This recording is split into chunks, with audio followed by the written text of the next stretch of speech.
Farmer union minister Subodh Kant Sahay ji हमारे साथ हैं। नॉमिनेशन फाइल करने निकले हैं। सुबह से कई जगह मंदिरों में गए हैं, पूजा याचना की है। हम उनसे सीधे बातचीत करते हैं। सर, बीजेपी ने यह दावा किया है कि मोदी लहर है और उनका नारा है कि अब की बार 400 पार। आप किन एजेंडा पे वोट मांग रहे हैं? कौन सा ऐसा इशूज है जिसको आपने जनता के सामने रेकअप किया है यहाँ, और वाकई क्या मोदी लहर है पूरे देश भर में? मोदी लहर 2014 में एक बनाने का प्रयास करके सफल हो गए, क्योंकि झूठ के ऊपर आधारित वो था और बहुत सारे ऐसे वादे थे जिनसे कि लोग अनभिज्ञ थे कि 15 लाख रुपया तुम्हारे अकाउंट में दे देंगे कि किसानों का जो है आमदनी डबल कर देंगे, 2 करोड़ रोजगार देंगे। ये सब ऐसे वादे थे। महंगाई, पेट्रोल, डीजल, गैस तो खत्म ही कर देंगे, दाम एकदम फ्री कर देंगे, यही था। लेकिन ये 2-3 वादे थे जिस पे लोग भरमा करके चले गए। जब 15 लाख रुपया किसी के खाता में है तो हम कपार पटकते भी रहेंगे, कोई वोट देगा हमको? उसी में सफल हुए।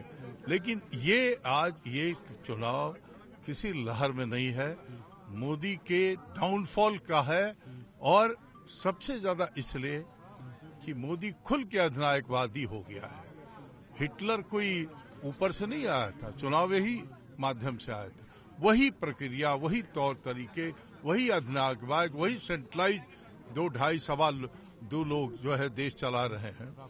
और दूसरी तरफ यहाँ रघुवर का जन विरोधी नीति, जिसमें 19 लोग भूखे मर गए, जिसमें किसान आत्महत्या कर रहा है, जिसमें आदिवासी, दलित और यहाँ की अकलियत सब के सब आज त्राहिमाम है।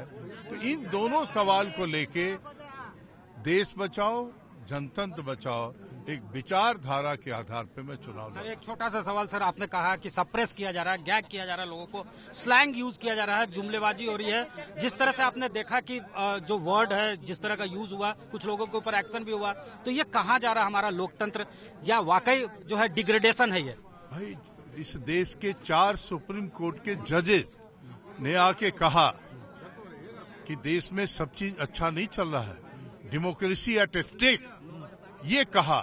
तो उसके बाद कोई गवाही की जरूरत है? हम सुप्रीम कोर्ट का नाम भी माननीय उच्च न्यायालय लगा के बोलते हैं। उनके जजेस ने जब ये कहा तो ये एक परिस्थिति को उन्होंने बयान किया है और हालात आज बद से बदतर हो गए। सर, लास्ट सर, ये आप अपने जीत के प्रति कितने आश्वस्त हैं सर? और वोट जो सीख कर रहे हैं, कैसा रिस्पांस, कैसा फीडबैक? मैं यही कह सकता हूं कि मैं 15 दिन का कोई पतझड़ से आया हुआ उम्मीदवार नहीं हूं। 5 साल चाहे जीता या हारा, सुबोध रहा हरदम तुम्हारा।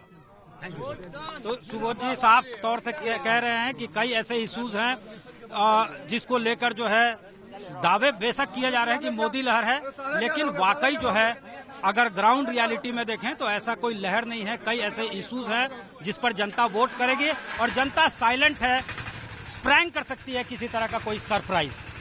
कैमरामैन राकेश तिवारी के साथ सत्यजीत कुमार, रांची।